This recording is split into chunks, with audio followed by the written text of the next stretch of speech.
Jujur baru pertama kali aku mendengarkan istilah limerence. Limerence itu adalah seseorang yang merasakan tertarik dengan orang lain, tetapi dia jadi nggak bisa berhenti mikirin orang itu, tapi sampai tahap emosi dia pun, ya mood dia tergantung dari respon orang ini. Possible nggak sih ini tuh terjadi di semua orang yang sedang jatuh cinta? Semua orang yang jatuh cinta akan menginginkan suatu wajar, kepikiran itu wajar, tetapi kalau tadi sampai moodnya dipengaruhi oleh interaksi dengan orang itu baru jadi masalah.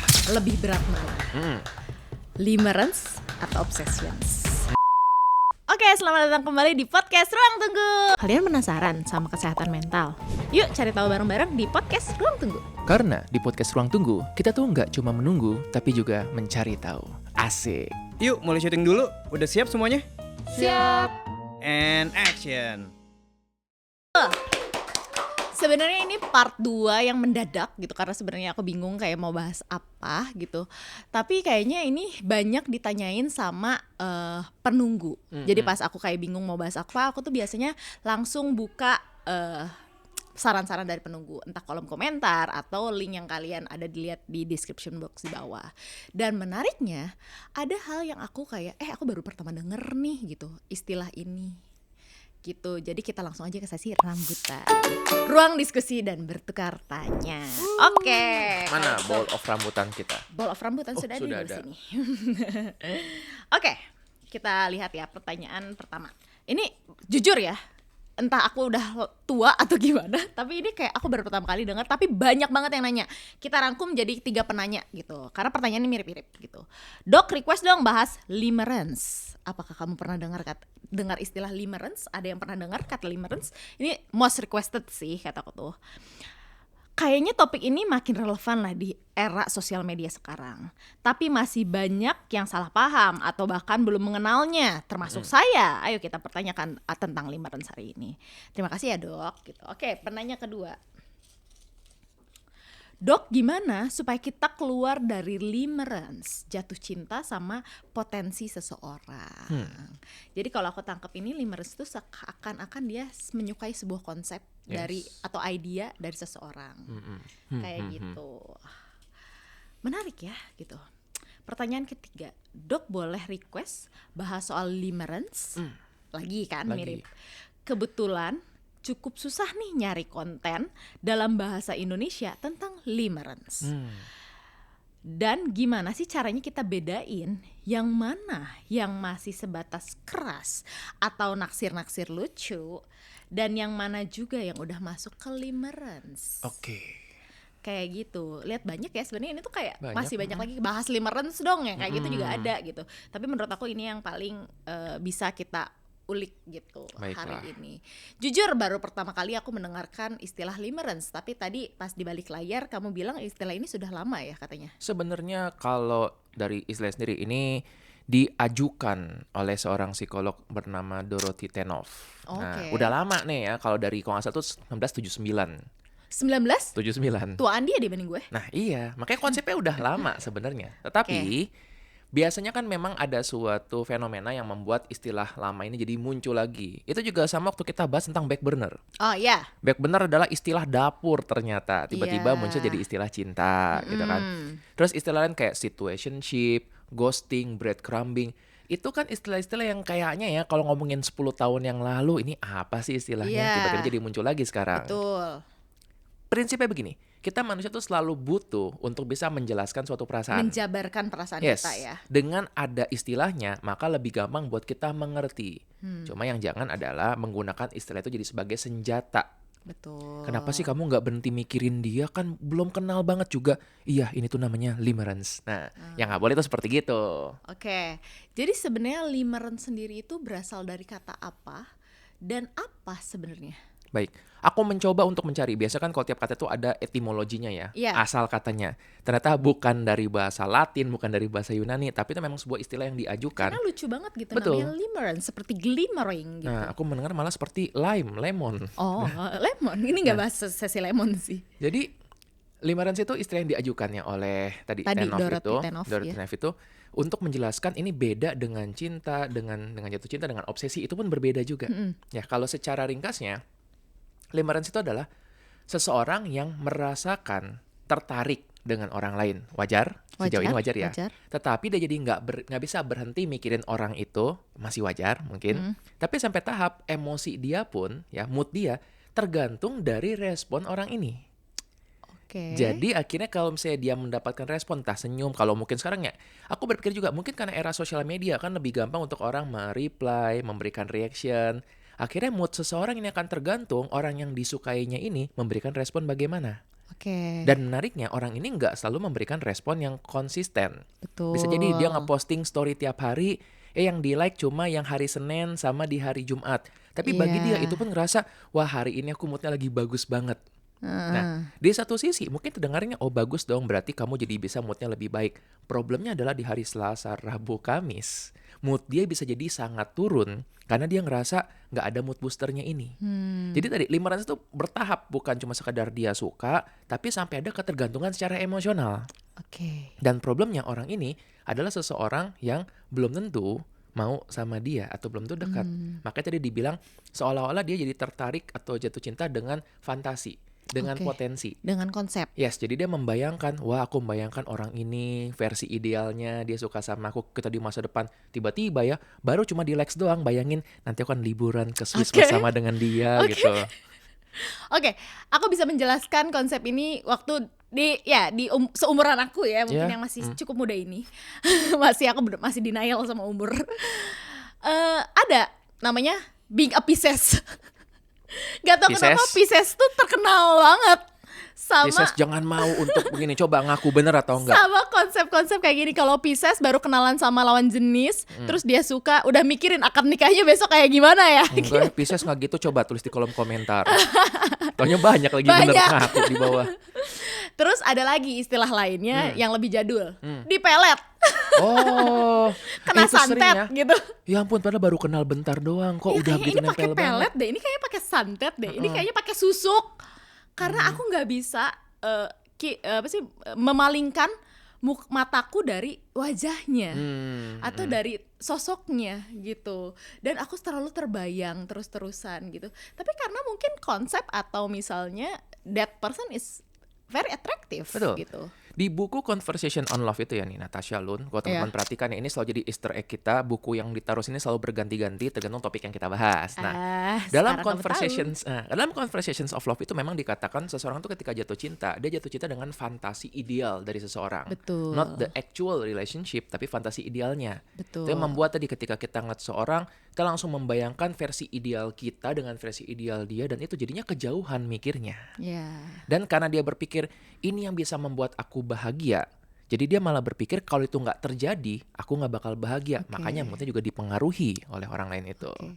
Mungkin kalau kalian pertama kali bingung gitu sama konsep limerence, aku tiba-tiba tadi kebayang sama satu episode SpongeBob. Aku berpikir ya, semua orang tuh nonton SpongeBob di satu masa hidupnya. Ada satu episode di mana itu episode yang cukup ikonik dan cukup di mana Squidward itu tidak pernah makan Krabby Patty. Ya. Karena dia kayak gak mau makan, itu gak fancy menurut saya Squidward tuh kayak gitu. Terus suatu hari dia mencoba segigit Krabby Patty karena SpongeBob meminta Krabby Patty tersebut untuk kayak coba sekali sedikit aja gitu. Terus biasa Squidward kayak nyoba dikit terus gengsi dan gak mau mengakui kalau itu enak. Malamnya Squidward tuh kepikiran dan sampai dia memikirkan menikah dan memiliki anak dengan Krabby Patty gitu. Sejatuh cinta itu obses kayak gitu. Terus kayak aku mikir itu adalah konsep limerence gitu. That's good. Nah, aku luruskan sedikit ya, bahwa yang komponen penting dari limerence adalah ketidakpastian, uncertainty. Jadi itu yang membuat jadi makin susah buat lepas. Aku kan memberikan analoginya begini. Anggaplah ada mesin ya, kamu seorang anak kecil nih, ada mesin yang kalau dipencet itu bisa keluar permen. Jadi ketika dipencet, ting, keluar permen, dia senang. Dipencet lagi, loh kok nggak keluar? Dia pencet lagi terus-terusan, akhirnya pas di pencetan sekian, keluar permennya. Nah, pola seperti itu membuat seorang anak akan lebih banyak memencetnya. Karena dia dengan anggapannya kalau ini dipencet keluar permen, dia bakal senang. Nah, ternyata ini pola yang sering terjadi pada judi, pada addiction, di mana itu tidak konsisten memberikannya. Dan semakin sesuatu reward itu nggak konsisten, maka semakin kuat dependence-nya. Ini juga terjadi di pola orang manipulatif. Betul, ya kan? Kadang-kadang memberikan perhatian, kadang-kadang dia dingin. Nah, ternyata pola serupa ini yang membuat seseorang bisa jadi tadi mengalami limerence, jadi ketergantungan. Karena dia nge-posting sesuatu tadi kan. Kalau orang ini justru nge-like setiap hari, nggak bakal tuh terjadi itu. Karena ini suatu konstan, dia merasa aman. Tapi kok tadi kadang-kadang nge-posting di likes, kadang-kadang enggak. Intermittent reinforcement, ya kayak tadi gitu, yang kadang muncul, kadang enggak, itu malah memperkuat addiction akan sesuatu. Nah, jadi makanya tadi dibilang bahwa pada orang yang mengalami limerence, problemnya adalah dia mengalami ketidakpastian. Jadi dia ingin mendapatkan itu. Walaupun sebenarnya belum ada di tahap relationship ya. Yes, justru That's makin the seru. problem. Karena kalau ada relationship kan jadinya stabil. Betul. Walau ada yang namanya toxic relationship, ada yang namanya relationship yang belum pre-relationship gitu. Limerence ini terjadi di pre-relationships. Bahkan Seringnya begitu. Seringnya begitu Yes, gitu nanti ya. kita akan bahas ya, ada kayak tahapan-tahapan, ada cycle-nya Tahapan-tahapannya, gitu. Oke. Bisa nggak sih atau possible nggak sih ini tuh terjadi di semua orang yang sedang jatuh cinta? Semua orang yang jatuh cinta akan menginginkan suatu wajar, kepikiran itu wajar, tetapi kalau tadi sampai moodnya dipengaruhi oleh interaksi dengan orang itu baru jadi masalah. Dan kalau aku perhatikan sebenarnya interaksinya tuh nggak deep ya, sebenarnya on the surface aja. Betul banget. Nah, makanya Oke. keberadaan sosial media itu membuat ini jadi lebih mungkin terjadi. Kita bayangkan 20 tahun yang lalu, 30 tahun yang lalu. Oke. Bisa jadi seseorang naksir sama seseorang, tapi nggak sesering itu ketemu. Jadi dia cuma tahu kabarnya kalau pas ketemu doang. Oke. Sekarang dengan adanya sosial media, itu kan kita bisa tahu kondisi seseorang pada saat itu juga. Ini yang membuat koneksi itu jadi ada. Makanya seiring dengan perkembangannya media sosial kayak Instagram, TikTok, makin juga muncul istilah lama yang sudah muncul dari 1979, baru tiba-tiba terangkat lagi sekitar 40-50 tahun kemudian. Bisa seperti itu. Oke. Apa sih sebenarnya yang terjadi di otak ketika limerence ini tuh muncul? Oke. Apakah sama seketika ini tuh kita menghadapi toxic relationship yang dimana pasangan kita manipulatif gitu? Atau apakah sama ketika kita bermain judi? Oke. Apakah sama ketika kita mendapatkan near hit itu loh Yes. gitu? Sebenarnya mirip, reward jadi yang terjadi kan. Ketika kita ada kemenangan, seporsi kemenangan dalam bentuk tadi dibales, dikasih likes, itu membuat otak tuh keluar dopamin. Dan kita pernah bahas ya, dopamin itu bukan cuma keluar ketika lagi senang, tapi justru lebih besar ya ketika kita antisipasi, ketika menunggu sesuatu. Ketika ngeposting nunggu-nungguin, aduh dia udah lihat story-nya belum ya, dia nge-likes nggak ya. Antisipasi itu yang membuat dia jadi malah makin semangat. Udah gitu ada pola gini juga nih. Namanya adalah reward prediction error. Artinya begini, apabila kita memprediksi sesuatu, nunggu-nunggu bahwa aduh dia balas, aduh enggak. Tapi ketika kita least expect it, gitu, tiba-tiba, kok dia tiba-tiba ngebalas di sini, tiba-tiba dia nge-love story yang ini. Semakin itu nggak ketebak, semakin reward itu besar buat otak dia. Begitu. Dan fenomena yang sama terjadi kan pada orang yang mengalami abusive relationship. Dia selalu bilang bahwa iya sih dia ini toxic, tapi kadang-kadang dia baik kok. Iya. Nah, itu yang membuat tadi kadang-kadangnya itu yang membuat dopamin terusan keluar. Jadi akhirnya berhubungan dengan addiction. Dia jadi merasa ini sesuatu yang menyenangkan. Dan dia tahu bahwa itu nggak sehat. Cuma dia nggak bisa untuk ngelawan perasaan senangnya itu. Oke, menarik gitu. Kalau kayak gitu, apa bedanya limerence sama obsessions? Oke, ini bagus ya. Barulah kita masuk ke tahapannya ya untuk si limerence ini. Sebenarnya nggak ada benar kayak tahapan 1, 2, 3, 4, 5 yang spesifik banget. Tapi kalau kita melihat memang bentuknya tuh seperti ada alurnya. Pertama itu adalah attraction ya. Attraction ini ya ketika ngeliat seseorang tuh kita ngerasa, ih lucu ya, aku pengen tertarik sama orang ini. Attraction tuh biasanya di permukaan aja. Lalu berikutnya ada yang namanya intrusive thinking. Ketika intrusive thinking itu mungkin mirip dengan obsession. Betul. Jadi kepikiran berulang-ulang seperti itu, dia lagi ngapain ya. Kalau dulu, kembali nih ketika belum era sosial media, kalaupun kepikiran nggak bisa ngapa-ngapain juga. Betul. Kalau sekarang kan jadinya ngecek A terusan kayak Iya, gitu. bisa di stuck sampai ujung tuh. Betul. Nah, semakin sering memikirkan tadi, semakin dia mempercayai, kenapa ya kok aku mikirin orang ini, karena aku mikirin terus berarti pasti dia orang penting. Terjadilah tahap ketiga yaitu idealization. Ini ada juga yang bilang kayak crystallization. Jadi ketika udah pikiran itu semakin kaku, ibaratnya gini, nggak mungkin orang ini nggak penting karena aku mikirin dia terus. Iya. Mulailah fokus semua mencari yang bagus-bagusnya. Nah, pada saat idealisasi ini terjadi, belum tentu loh terjadi limerence itu. Ini sama kayak kita ngefans sama seseorang. Tapi tahap berikutnya yaitu ada yang namanya tuh emotional dependence. Ini yang bahaya karena dia sangat look up ke orang ini, dia sangat membutuhkan orang ini. Akhirnya emosi dia tanpa disadari sangat bergantung dari interaksi yang terjadi dengan orang tersebut. Oke, menarik. Jadi dia menggantungkan kebahagiaannya kepada orang ini. Oke. Sedangkan orang ini adalah manusia yang mungkin punya kesibukan sendiri, belum tentu perasaannya sama, gitu kan? Oke. Nah, uncertainty ini yang membuat terus-terusan tuh terjadi keinginan itu. Nah, Oke. tahap kelima ya, ini adalah resolution ya. Resolution ini adalah ketika terjadi suatu kepastian. Antara kepastian dicuekin total atau kepastian ya udah berlanjut ke hubungan lebih serius. Oke. Makanya kan akarnya adalah uncertainty. Lalu ketika certain udah deh selesai. Oke. Ada tahap ke-6 menurut aku. Apa tuh? Revolution. Buset. Nggak gitu. Nah, ini yang membuat seseorang kadang ini kan kayak kepikiran sesuatu terus-terusan, tapi begitu sudah dapat, udah serunya hilang. Bukan nggak setia loh, karena tadi otaknya sudah menutup siklus tersebut. Eits, sebelum lanjut, aku mau kasih kabar dulu nih. Kabar apa tuh? Aku udah nulis buku ketiga loh. Oh, yang judulnya susah itu ya. Apa-apa? Seorang anak yang bersembunyi di balik topeng superhero. Betul banget. Nih bukunya. Dan yang spesial, sekarang juga ada merchandise resminya loh. Wah, keren banget. Jadi para penunggu sekarang bisa beli bukunya juga merch-nya. Bukunya sudah tersedia di toko buku Gramedia di seluruh Indonesia dan juga di e-commerce. Kalau merchandise-nya, kamu bisa dapetin di sini nih. Asik banget sih ini. Jadi abis nonton podcast Ruang Tunggu langsung cabut ke Gramedia untuk check out bukunya dan juga merch-nya. Ups. Betul, jangan sampai kehabisan ya. Sekarang, yuk kita lanjut ke episodenya. Jadi aku mau nanya lagi nih.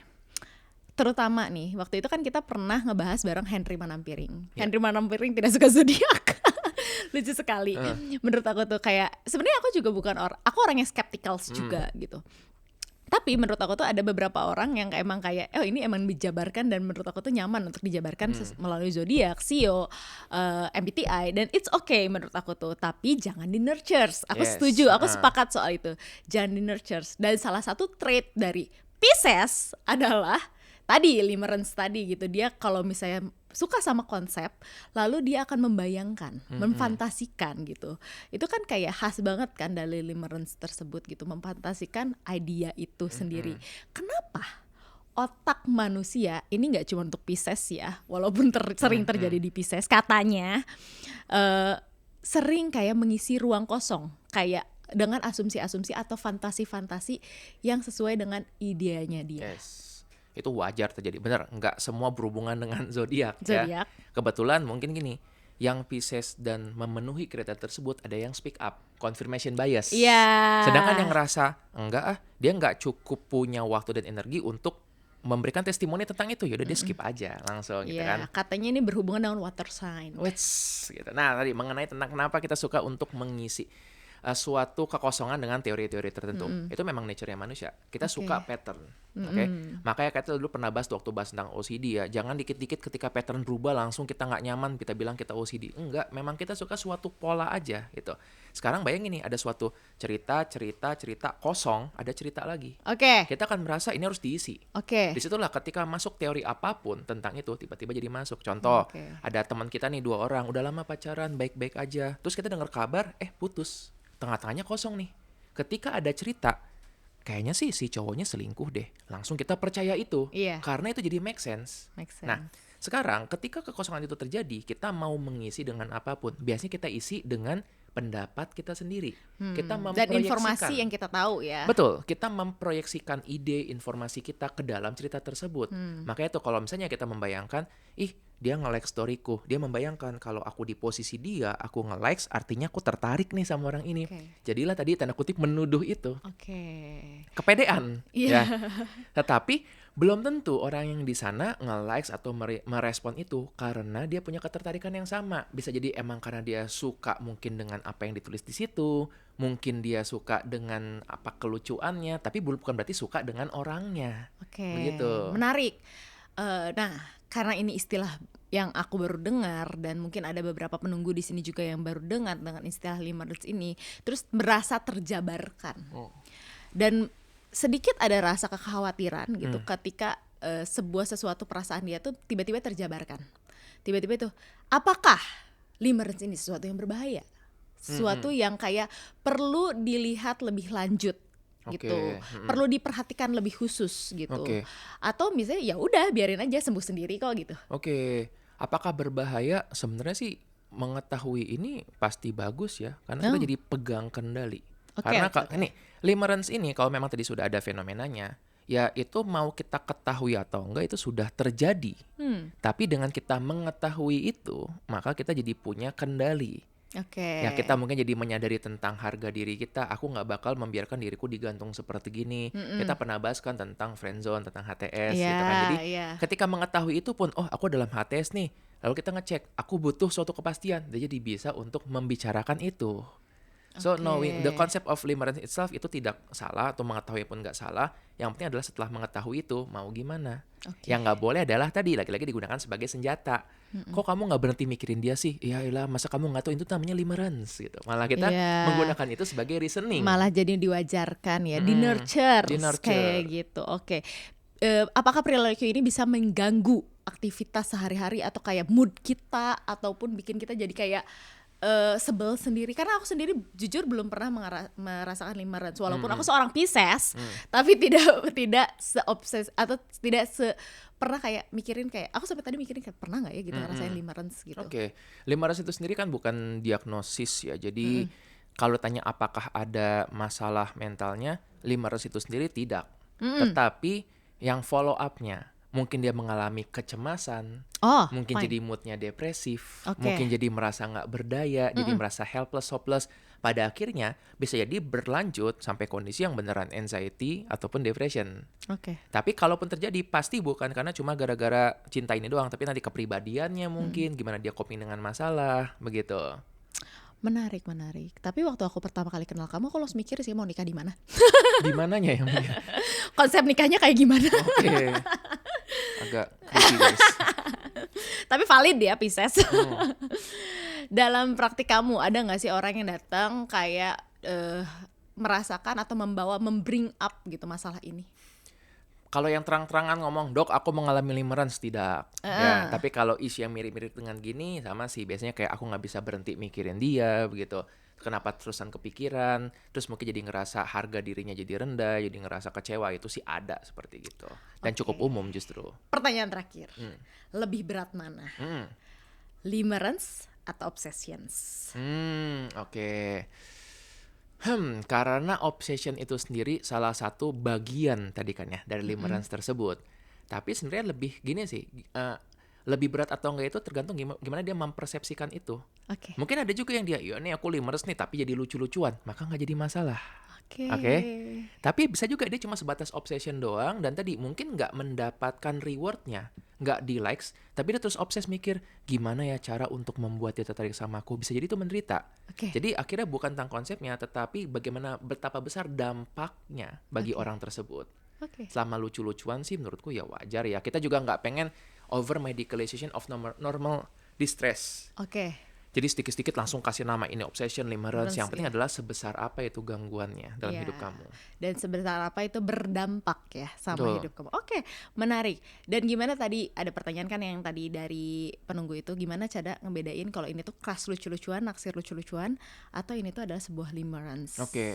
Mungkin sebesar apa mood kita atau hidup kita dipengaruhi oleh kejadian ini. Karena kalau kita cukup ngerti diri kita sendiri, kita cukup punya pegangan, kalaupun misalnya ditolak ataupun nggak mendapatkan respon, kita tetap sedih pasti. Tapi kita cukup bisa untuk ya udahlah. Kita nggak membiarkan mood kita atau hidup kita tuh jadi dipengaruhi oleh orang lain. Dipengaruhi oleh orang lain. Cuma pada tadi orang yang kurang mendapatkan konsep dirinya sendiri, dia jadi ada, karena kita pernah bahas juga sebelumnya tentang ini, proxy self worth. Jadi ibaratnya harga diri dia ditentukan dari orang lain. Ya, kalau orang ini menghargai aku, artinya aku berharga. Kalau dia nggak menghargai aku, artinya aku nggak berharga. Nah, itu yang bahaya ketika dia jadi nggak bisa menentukan harga diri sendiri dan menggantungkan ke orang lain. Menarik. Kalau gitu aku langsung masuk aja ya ke sesi semangka, sesi mengupas sesi kehidupan. Jadi untuk para penunggu nih, mungkin yang sekarang sedang mengalami limerence itu sendiri gitu, dan sedang ada di tahap overthinking, di mana kepikiran terus-terusan dan cukup mengganggu ke kehidupannya dan ke moodnya sendiri itu. Gimana sih cara untuk keluar atau menyadari kalau dia tuh sedang ada di fase tersebut? Oke, ini berat sih sebenarnya ya. Karena ketika lagi mengalami itu, ini kan bittersweet. Di satu sisi cintanya itu, tertarik itu menyenangkan tapi juga menyakitkan.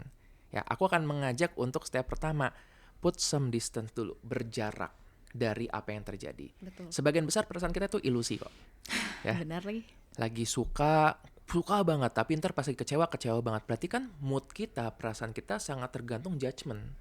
So, put some distance dulu, berjarak. Salah satu gimana caranya untuk menyadari, aja ngasih nama, oh iya, aku lagi obsesif nih sama orang ini, aku lagi limerence nih, gak apa-apa loh. Karena kembali dengan memberikan nama tersebut, kita jadi melihat ini monsternya nih ada bentuknya. Ya. So, pertama adalah put some distance. Oke.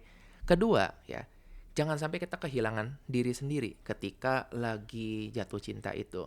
Jangan sampai membuat orang lain jadi sumber bahagia kita sepenuhnya. Oke. Boleh kok kita melibatkan orang lain. Misalnya aku mau nonton, ngajak si ini biar lebih senang. Nggak apa-apa. Aku mau nongkrong, ngajak ini biar senang. Nggak apa-apa. Tapi pada orang tadi dengan limerence ini kan dia ngerasa kebahagiaan dia, harga diri dia ditentukan oleh orang lain. Ini yang nggak boleh. Sebaiknya kita yang juga menentukan harga diri kita sendiri. Nah, ketiga, sesuai dengan tadi temanya ya, limerence itu terkait dengan uncertainty, ketidakpastian. Jadi, buatlah pasti. Ya, antara kamu mungkin yang make a move, mencoba untuk menanyakan, aku tujuannya begini. Itu kita pernah bahas ya waktu di yang hubungan kita nih apa gitu, HTS, ada episode itu kan. Salah satunya memang yuk kita perlu untuk bicarakan, ini loh, ini yang kurasakan, dia bagaimana. Betul. Kadang kita menghindari rejectionnya, kita menghindari penolakannya. Tapi mungkin penolakan itu adalah yang kita butuhkan supaya kita bisa untuk ada closure, lalu setelah itu bergerak. Nanti gimana dong kalau ditolak? Itu urusan nanti kita cari lagi. Nanti kita bikin topik lagi untuk itu. Ya. Kita bikin kali ya topik, karena gini, aku merasa kayak penolakan itu orang takut akan penolakan, Yes. tapi orang juga takut untuk menolak. Boleh tuh ya, fear of rejection dan ya takut menolak. untuk menolak itu tuh kayak ada segan, apalagi kita kan berada di budaya yang dimana diajarkan untuk kayak tetap kayak aduh nggak enakan, sopan santun gitu. Harus balas budi. Waduh. Gitu. Tapi maksud aku tuh kayak itu gimana cara biar kita tetap nyaman ketika menolak seseorang dan kita bisa gak takut akan penolakan gitu, tanpa toxic positivity.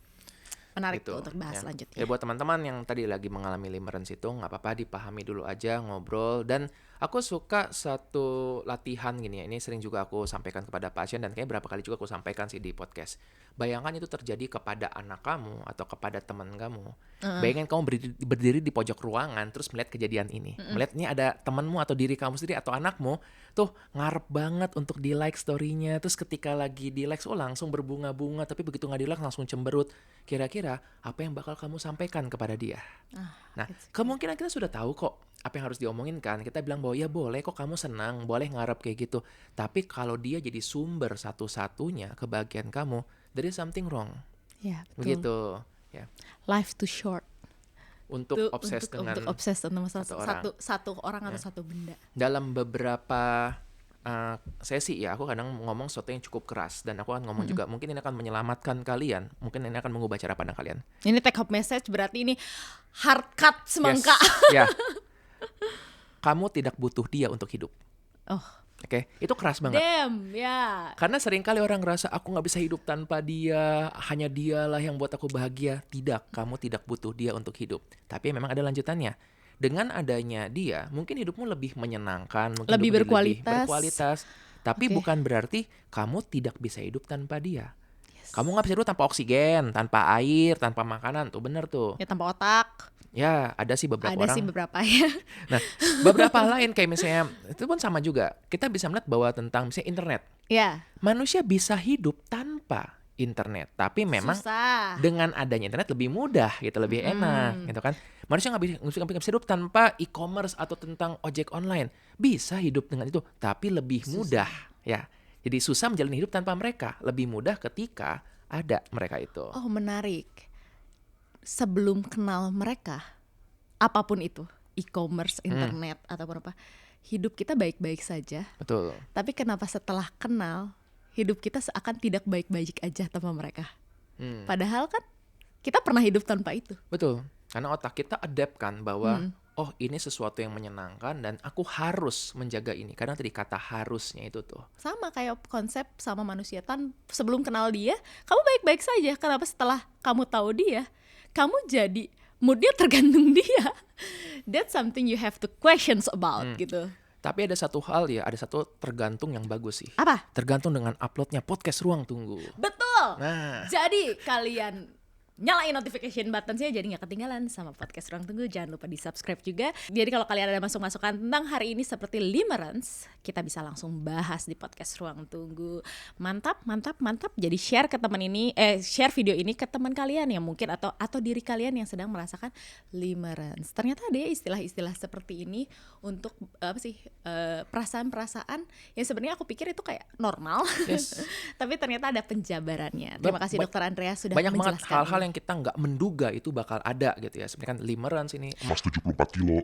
itu kan nggak kebayang tuh bakal ada kayak gitu. Oke, sekian aja mungkin podcast Ruang Tunggu kali ini. Kalau kalian suka sama video ini, silahkan di like, subscribe, dan share ke teman-teman kalian. Jadi ini podcast nggak hidden gem lagi gitu. Kita mau keluar dari hidden gem ini. Terlalu lama hidden. Terlalu lama hidden. Kalian juga bisa dengerin kita di Spotify. Dan kalau kalian suka sama kita dan kalian mau support kita lebih, kalian bisa ikutan PO merchandise kita, yaitu pouch ini nih. Ada link di description box di bawah ini. Pouch-pouch ini terinspirasi dari segmen-segmen kita, yaitu lemon, semangka, durian, sama rambutan. Kayak gitu. Kalian juga bisa follow kita berdua di sosial media kita masing-masing dan sosial media podcast Ruang Tunggu di TikTok ataupun di Instagram. Oke, sekian aja kali podcast Ruang Tunggu hari ini. Kalau kalian ada ide-ide atau saran lagi, silahkan di komen. Oke, selamat nunggu Ruang Tunggu. Dan ingat, setiap perhentian pasti ada ceritanya. Bye.